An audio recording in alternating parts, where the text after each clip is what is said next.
إني ألقى الإيناس في صومي وصلاتي ودعائي للرحمن وجميع الطاعات. نحمده ونستعينه ونستغفره ونؤمن به ونتوكل عليه ونعوذ بالله من شرور أنفسنا ومن سيئات أعمالنا. من يهده الله فلا مضل له ومن يضلل فلا هادي له، وأشهد أن لا إله إلا الله وحده لا شريك له، وأشهد أن محمدا عبده ورسوله. أما بعد، فإن خير الحديث كتاب الله، وخير الهدي هدي محمد صلى الله عليه وسلم، وشر الأمور محدثاتها، وكل محدثة بدعة، وكل بدعة ضلالة، وكل ضلالة في النار. أعوذ بالله السميع العليم من الشيطان الرجيم. بسم الله الرحمن الرحيم. قاف والقرآن المجيد بل عجبوا أن جاءهم منذر منهم فقال الكافرون هذا شيء عجيب أإذا متنا وكنا ترابا ذلك رجع بعيد قد علمنا ما تنقص الأرض منهم وعندنا كتاب حفيظ بل كذبوا بالحق لما جاءهم فهم في أمر مريج أفلم ينظروا إلى السماء فوقهم كيف بنيناها وزيناها وما لها من فروج والأرض مددناها وألقينا فيها رواسي وأنبتنا فيها من كل زوج بهيج تبصرة وذكرى لكل عبد منیب۔ سب سے پہلے ہر قسم کی حمد و ثنا، کبریائی، بزرگی اسی اکیلا رب العالمین کے لیے لائق و زیبا ہے، جو تمام انسانیت کا پالنہار ہے، خالق ہے، مالک ہے، رازق ہے۔ اس کے بعد اس آخر النبی محمد مصطفیٰ احمد مجتبیٰ صلی اللہ علیہ وسلم پر لاکھوں کروڑوں درود و سلام ہو، جو تمام انسانیت کے لیے ہادی اور مبشر بنا کر بھیجے گئے تھے۔ حاضرین جمعہ، آج اس خطبہ جمعہ میں جس ٹاپک کے تحت کچھ باتیں آپ کے سامنے رکھنے کی کوشش کروں گا وہ یہ ہے کہ رمضان سے پہلے 3 باتوں کا خیال رکھیں۔ رمضان سے پہلے ہر مسلمان 3 باتوں کا خیال رکھے، میں بھی اور تمام بھی۔ ان 3 باتوں کا خیال۔ سب سے پہلی جو بات ہے، جیسا کہ معلوم ہے کہ رمضان آنے والا ہے، عبداللہ بن مسعود رضی اللہ عنہ رمضان آنے سے پہلے تمام لوگوں سے کہتے تھے وفی قلبہ ذرۃ حقد، جس کے دل میں رتی برابر بھی تکبر ہو، جس کے دل میں رتی برابر بھی نفرت ہو اپنے بھائی کے لیے، وہ چھوڑ دو۔ رمضان سے پہلے اپنے دل سے نفرت، کینہ، کپٹ، حسد سب کو نکال دو۔ رمضان سے پہلے یاد رکھیں، بلکہ ابھی انسان جو ابھی بھی ایسا کرے، بلکہ رمضان سے پہلے کم از کم جو ہے نا، جو لوگ آپس میں دشمن ہی وہ مل لیں، 2 خاندان جو آپس میں دشمنی ہے وہ مل لیں، دشمنی کو چھوڑ دے، دوستی اختیار کرے۔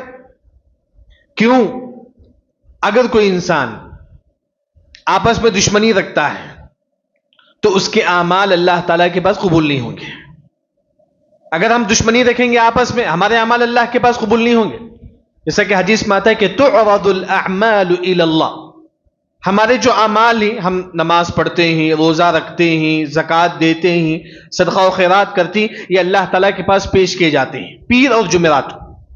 تو اللہ تعالیٰ کہتے ہیں کہ میں تمام کے گناہوں کو معاف کروں گا، لیکن دو لوگوں کے گناہوں کو معاف نہیں کروں گا، دو لوگوں کے اعمال میں قبول نہیں کروں گا۔ ان میں سے ایک کافر ہے، دوسرا آپس میں دشمنی کرنے والا۔ اگر ہم آپس میں دشمنی کریں گے، بھائی بھائی سے اگر بات نہیں کرتا تو مل لو، خاندان خاندان سے اگر آپس میں دشمنی ہے تو ملو، دوستی کرو۔ کیوں؟ کیونکہ رمضان آنے سے پہلے تمام چیز کر لو، کیونکہ اگر آپ آپس میں دشمنی کریں گے ہمارے اعمال اللہ تعالیٰ کے پاس قبول نہیں ہوں گے، ہمارے عمل قبول نہیں ہوں گے اللہ تعالیٰ کے پاس۔ یہ پہلی چیز یاد رکھیں، کیونکہ اگر ہم آپس میں دشمنی رکھیں گے موت کے وقت بھی ہم کو سکون نہیں ملے گا۔ یاد رکھیں، موت کے وقت اگر ہم کسی کے بھائی کے بارے میں دشمنی رکھتے ہیں دل میں تو موت کے وقت بھی ہم کو سکون نہیں ملے گا۔ آپ دیکھیں گے ابو الدحداء رضی اللہ عنہ صحابی رسول، یہ مشہور صحابی ہیں جن کو آپ صلی اللہ علیہ وسلم نے اپنا تلوار دیے تھے۔ جب ان کو جنگ احد میں ان کو تیر لگتی ہے، ابو الدحداء رضی اللہ عنہ ابھی 2-3 منٹ میں ان کی وفات ہونے والی ہے، تو ابو الدحداء رضی اللہ عنہ ہنسنے لگتے ہیں ابو الدحداء رضی اللہ عنہ۔ لوگوں نے پوچھا کہ ابو الدحداء تم کیوں ہنستے ہو جبکہ آپ کا جسم پورا زخم سے چور چور ہے، خون آ رہا ہے، لیکن پھر ہنستے کیوں ہو؟ انہوں نے کہا کہ کان قلبی للمسلمین سلیما، میرا جو دل ہے مسلمانوں کے لیے پاک ہے، کینہ کپٹ حسد کچھ نہیں ہے میرے دل میں۔ اگر ہمارا دل کینہ کپٹ حسد نفرت سے اگر پاک ہے، موت بھی کے وقت بھی انسان کو سکون اطمینان ملے گا۔ اسی وجہ سے صحیح مسلم کی حدیث میں آپ صلی اللہ علیہ وسلم نے فرمایا کہ یدخلون الجنہ، جنت میں ایسے لوگ داخل ہوں گے افئدتهم مثل افئدۃ الطیر، ان کا دل پرندوں کے دل کی طرح ہوگا۔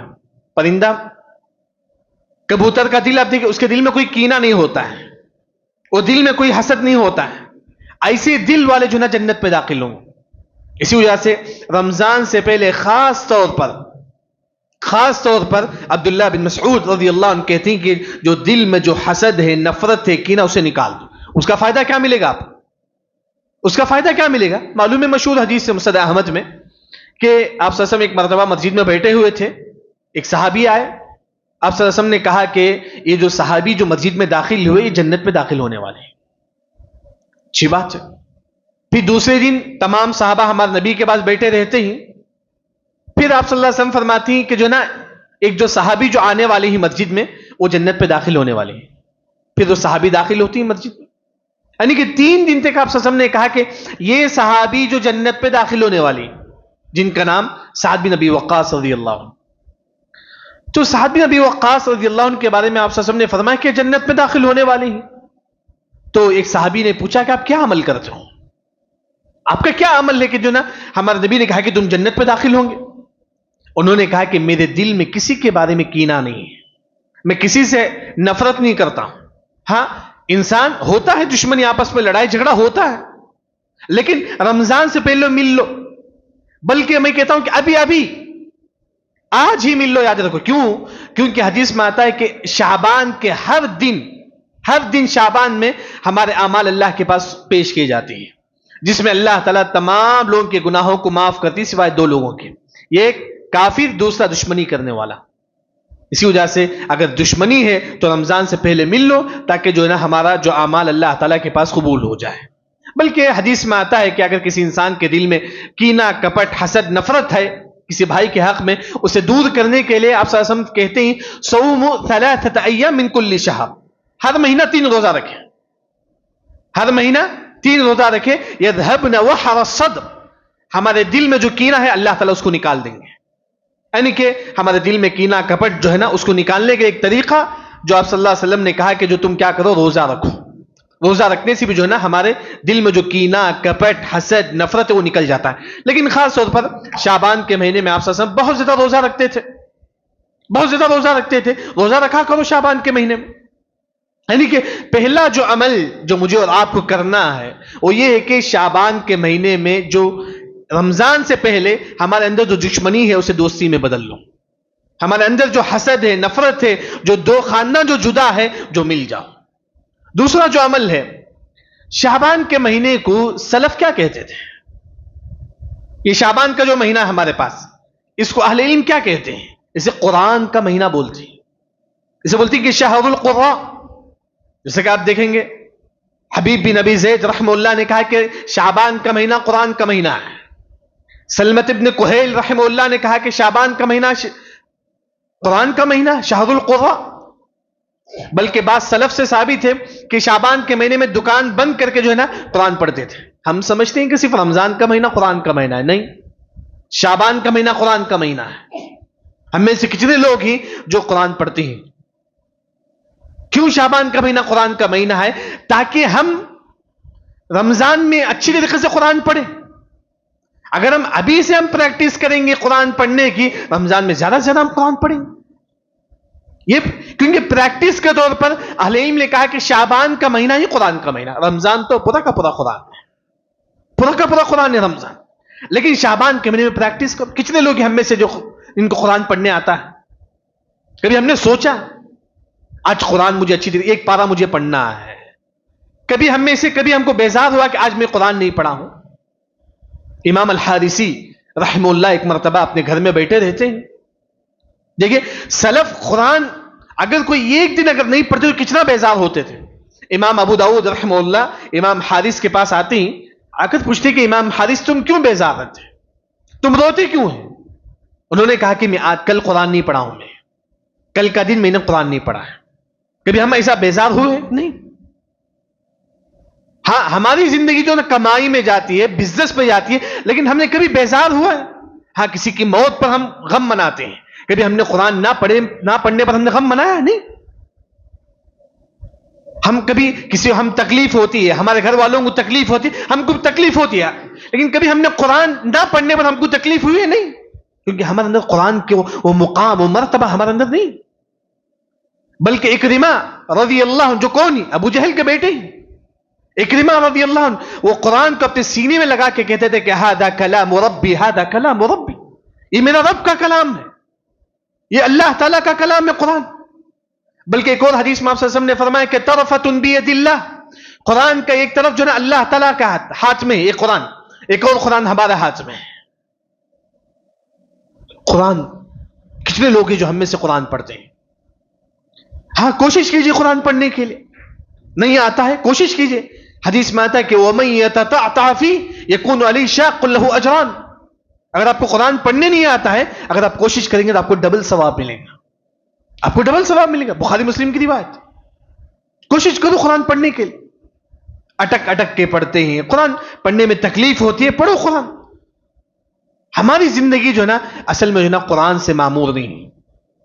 قرآن ہم لوگ اس کا مقام و مرتبہ قرآن کا نہیں ہم کو معلوم نہیں. بلکہ سلف تو ایسے تھے، قرآن ایسا پڑھتے تھے وہ رونے لگتے تھے. وہ عمر بن خطاب رضی اللہ عنہ جب وہ آیت پڑھتی کہ ان عذاب ربک لواقع، بے شک اللہ کا عذاب واقع ہونے والا ہے، جب وہ آیت پڑھتے تو رونے لگتی. اتنا روتی کہ 2 مہینہ تک بیمار پڑ جاتی عمر بن خطاب رضی اللہ. آج ہمارے اندر ہے وہ، آج ہمارے اندر احساس نہیں. کتنے لوگ ہم میں سے ہمارے سامنے قرآن کا ذکر ہوتا ہے پھر بھی ہمارے دل میں قرآن کا ڈر نہیں ہوتا ہے، اللہ کا ڈر نہیں ہوتا ہے. ایک معمولی چیز سمجھتے ہیں قرآن. یہ شیطان کا مکر و فریب ہے، یاد رکھیں. امام ابن نفیر رحمہ اللہ نے کہا لوگوں کو قرآن سے دور کرنا یہ شیطان کا مکر ہے. بولتا ہے کہ قرآن نہیں، یہ صرف علماء کے لیے پڑھنا ہے قرآن، بس یہ صرف علماء کے لیے پڑھنا ہے، آپ لوگوں کے لیے نہیں. یہ شیطان کا مکر ہے، فریب ہے. شیطان کیا کرتا ہے؟ نہیں قرآن آپ لوگوں کے لیے نہیں ہے، آپ تو علماء پڑھنا ہے قرآن کو، وہ سمجھیں گے. آپ صرف جو نا قرآن پڑھتے جاؤ، نہیں قرآن پڑھو ساتھ میں سمجھو، قرآن سمجھو. یاد رکھ یہ قرآن پڑھنا یہ صحابہ کا طریقہ نہیں تھا. قرآن سمجھتے تھے صحابہ. مسند احمد کی روایت میں آپ دیکھیں گے ہر دن صحابہ 10 آیتیں پڑھتے تھے، اس کو سمجھتے تھے پھر اس پر عمل کرتے تھے. آج ہمارے اندر کیا ہے؟ ہم یہ کہتے ہیں کہ نہیں قرآن پڑھنا تو صرف علماء کا کام ہے، وہ سمجھنا تو صرف علماء کا کام ہے. دیکھیے ایک بات یاد رکھیں، اگر آپ قرآن سمجھ کر نہیں پڑھیں گے، قرآن سمجھ کر نہیں پڑھیں گے، اہل علم نے کہا کہ اس دنیا کا سب سے بڑا گناہ یہ ہے کہ قرآن سمجھ کر نہیں پڑھنا. اس دنیا کا اللہ نے کہا کہ سأصرف عن آیاتی الذین یتکبرون فی الارض بغیر الحق. اس آیت کی تفسیر میں مفسرین نے کہا اس دنیا کا سب سے بڑا گناہ یہ ہے کہ قرآن سمجھ کر نہیں پڑھنا.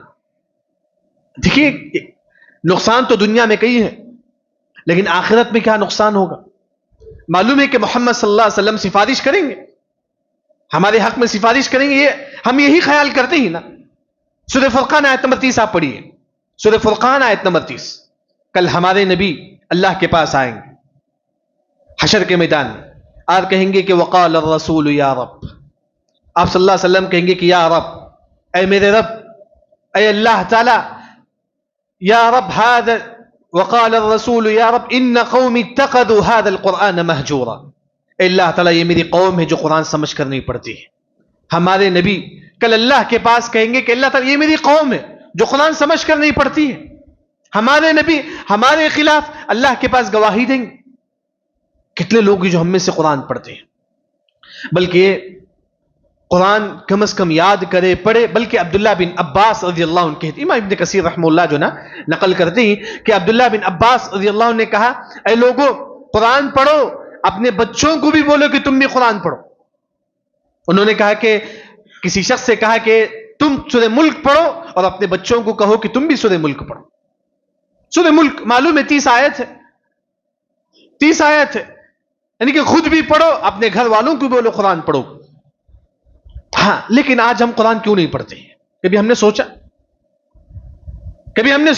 آج ہم قرآن کیوں نہیں پڑھتے ہیں؟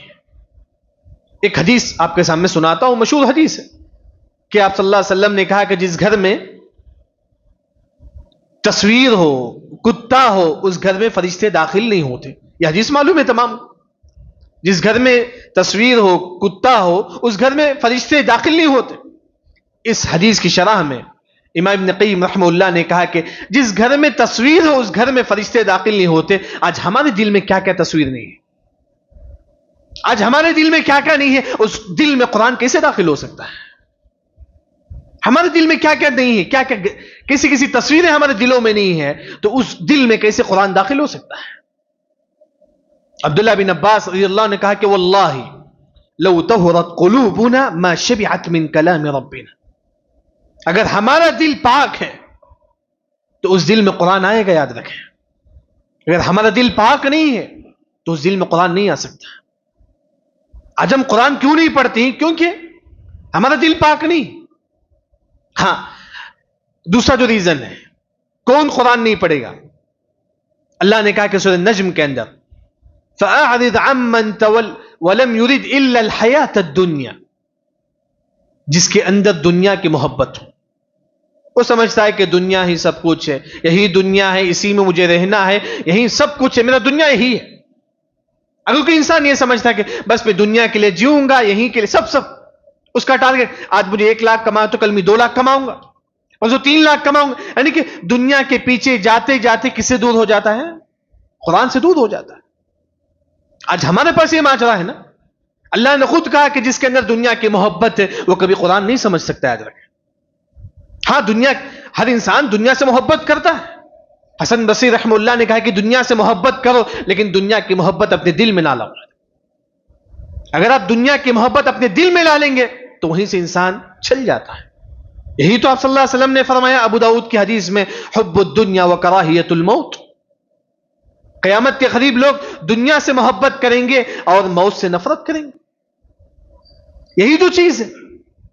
یعنی کہ انسان قرآن پڑھے، اس کو سمجھے، اس کے مطابق. دیکھیں آج ایک بات جو نا، لوگ ہر چیز میں پروفٹ دیکھتے ہیں.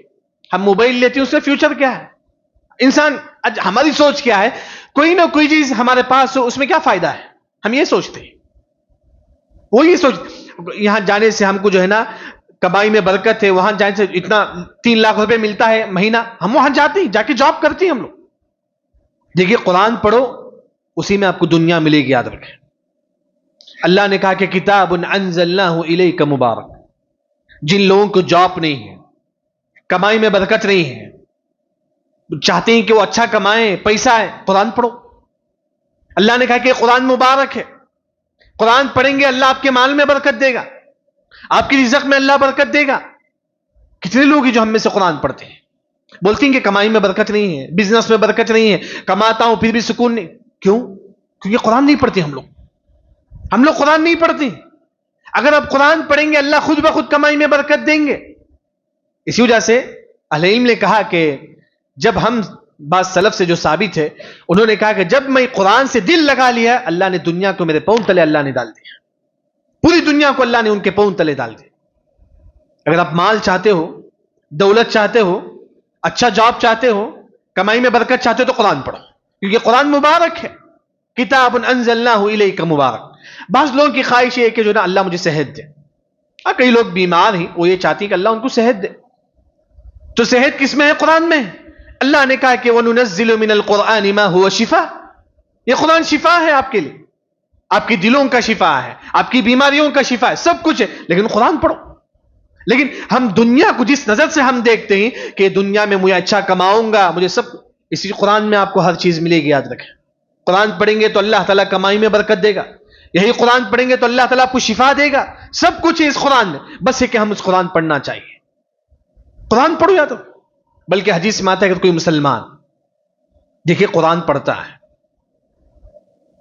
تو قبر کے سوالات بھی دے سکتا ہے. یاد رکھیں, ہم لوگ یہ سمجھتے ہی نہ کہ جو ہے نا قبر کے سوالات تو 3 سوالات بڑا آسان ہے. نہیں, قبر کے سوالات وہی دے گا جو قرآن پڑھے گا. یاد رکھیں, قبر کے سوالات وہی دے گا جو قرآن پڑھے گا. قبر کے کتنے سوالات تھے؟ 3 سوالات جو ہم سمجھتے ہیں, جبکہ قبر کے 4 سوالات تھے. جیسا کہ ابو داؤد کی حدیث ہے. ابو داؤد کی حدیث ہے, جب قبر میں آئیں گے فرشتے پوچھیں گے کہ من ربک, تمہارا رب کون ہے؟ ما دینک, تمہارا دین کیا ہے؟ من نبیک, تمہارا نبی کون؟ یہ 3 سوالات تو معلوم ہے. چوتھا جو سوال فرشتے کہیں گے وما یدریک, آپ کو کیسا معلوم ہے کہ محمد تمہارا نبی ہے صلی اللہ علیہ وسلم؟ آپ کو کیسا معلوم ہے کہ قرآن اللہ کا کلام ہے؟ آپ کو کیسا معلوم ہے کہ اسلام صحیح ہے؟ تو وہ قبر والا انسان کہے گا کہ قرأت کتاب اللہ, میں نے قرآن پڑھا ہے. اہل علم نے کہا کہ اگر آپ قرآن پڑھیں گے تو قبر کے سوالات بڑی آسانی سے دے چکے, بڑی آسانی سے دیں گے قبر کے سوالات. قرآن آپ کو اردو آتی ہے, اردو زبان میں ترجمہ ہے, قرآن پڑھیے. موبائل میں پلے اسٹور ہے, اس پہ ڈاؤن لوڈ کیجیے احسن البیان.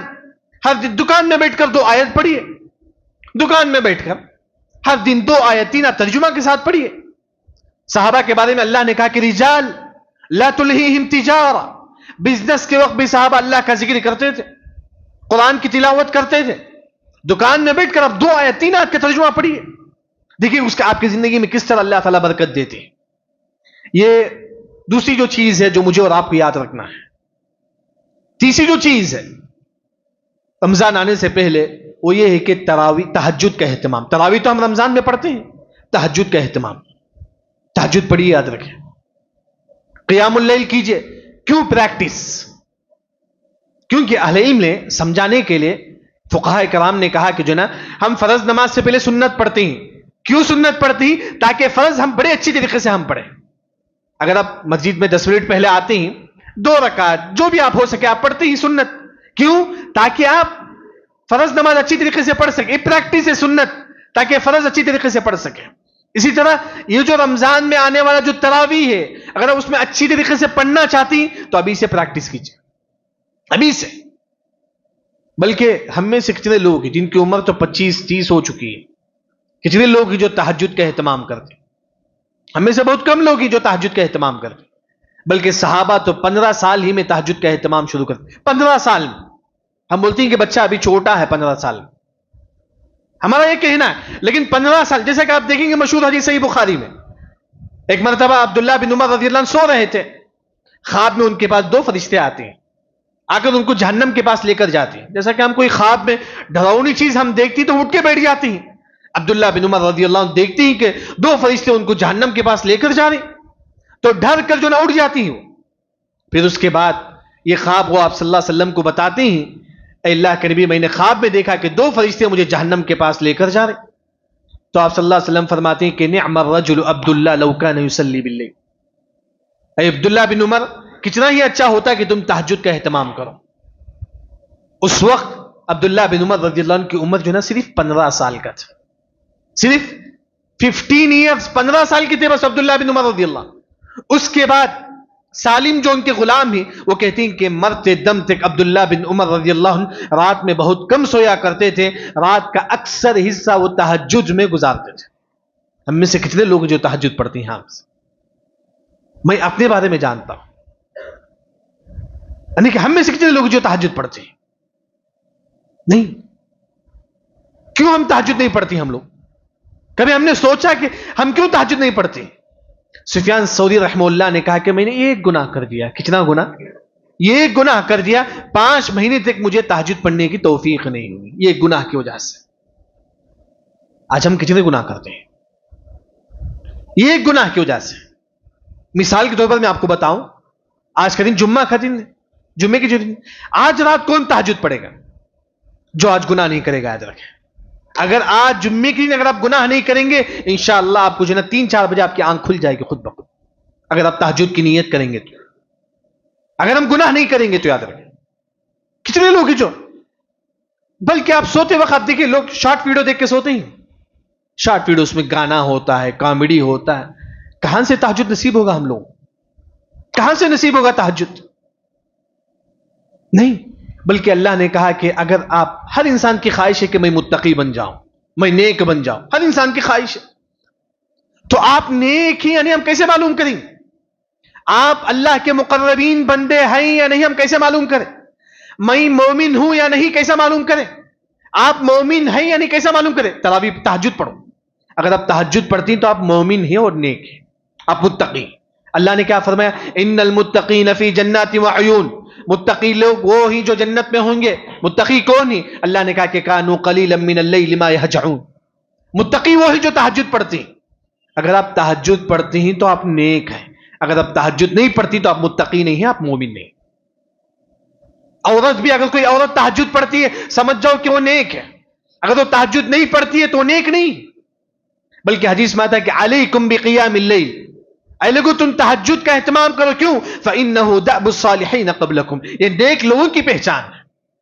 اگر ہم نیک ہی تو تہجد پڑھیں گے، اگر ہم نیک نہیں تو نہیں پڑھیں گے. آدم آسان سا جواب ہے. اگر آپ نیک ہی تو تہجد پڑھیں گے، نہیں تو نہیں. بلکہ ہمارے نبی صلی اللہ علیہ وسلم، محمد مصطفیٰ صلی اللہ علیہ وسلم، جن کے بارے میں اللہ نے کہا کہ لیغفر لک اللہ ما تقدم من ذنبک وما تأخر، اے محمد ہم نے تمہارے تمام گناہوں کو معاف کر دیا. اس کے باوجود بھی آپ صلی اللہ علیہ وسلم رات میں ایک رکعت میں 5.5 پارہ پڑھتے تھے. ایک رکعت پہ پہلے آپ صلی اللہ علیہ وسلم سورہ فاتحہ پڑھتے ہیں ایک رکعت میں، پھر سورہ بقرہ، پھر سورہ نساء، پھر سورہ آل عمران. یہ ایک رکعت میں 5.5 پارہ پڑھتے ہیں آپ صلی اللہ علیہ وسلم. یہ وہ نبی ہے جن کے اگلے اور پچھلے گناہ اللہ نے معاف کر دیا، پھر بھی ایسے تہجد وہ پڑھتے ہیں. تو میں اور آپ کتنے گنہگار ہیں، کتنے گنہگار ہیں ہم لوگ. اللہ کی بہت بڑی نعمت ہے کہ اللہ تعالیٰ ہمارے گناہوں کو چھپا دیتا ہے. بلکہ آپ دیکھیں گے بنو اسرائیل میں جو لوگ تھے، موسیٰ علیہ السلام کی جو قوم ہے، جب وہ لوگ گناہ کرتے صبح میں ان کے دیوار میں لکھا دیتا زید نے کل نے یہ گناہ کیا ہے. صبح میں آپ دیکھیں سورہ آمن الرسول بما انزل الیہ ربی میں، اس آیت کی تفسیر میں آپ دیکھیں مفسرین نے کہا کہ جو نا بنو اسرائیل میں جو لوگ گناہ کرتی صبح میں ان کے دروازے میں لکھا دیتا زید نے کل یہ گناہ کیا ہے، عمر نے جمعرات کو یہ گناہ کیا، صبح میں لکھا دیتا ان کے گھر. لیکن اللہ کی نعمت ہے کہ اللہ ہمارے گناہوں کو چھپاتے ہیں. اس کا مطلب یہ نہیں کہ ہم اللہ کی رحمت سے دور ہو جائیں. یہ تہجد ہے، گناہوں سے مغفرت کا وقت ہے. عبداللہ بن مسعود رضی اللہ عنہ، صحابی رسول، مفسر قرآن، عبداللہ بن مسعود تہجد کے وقت کہتے ہیں کہ اللہ تعالیٰ تیرا وعدہ ہے تو گناہوں کو معاف کرے گا، آج میں تیرے دربار میں ہوں تو میرے گناہوں کو معاف فرما. یعنی کہ تہجد کے وقت عبداللہ بن عمر رضی اللہ عنہ ہاتھ اٹھا کے کہتے ہیں، عبداللہ بن مسعود ہاتھ اٹھا کے کہتے ہیں کہ اللہ تعالیٰ تو نے کہا کہ تہجد کے وقت تو میرے گناہوں کو معاف کرے گا، میں آ چکا ہوں تو میرے گناہوں کو معاف فرما. کتنے لوگ ہم میں سے جو مغفرت طلب کرتے ہیں. تہجد کا جو وقت ہے بڑا عظیم وقت ہے، یاد رکھیں بڑا عظیم وقت ہے. بلکہ صرف ہماری امت میں نہیں، اس سے پہلی جو امت آ کر تھی، یعقوب علیہ السلام کے زمانے میں، موسیٰ علیہ السلام کے زمانے میں تہجد کا جو بڑا عظیم وقت ہے.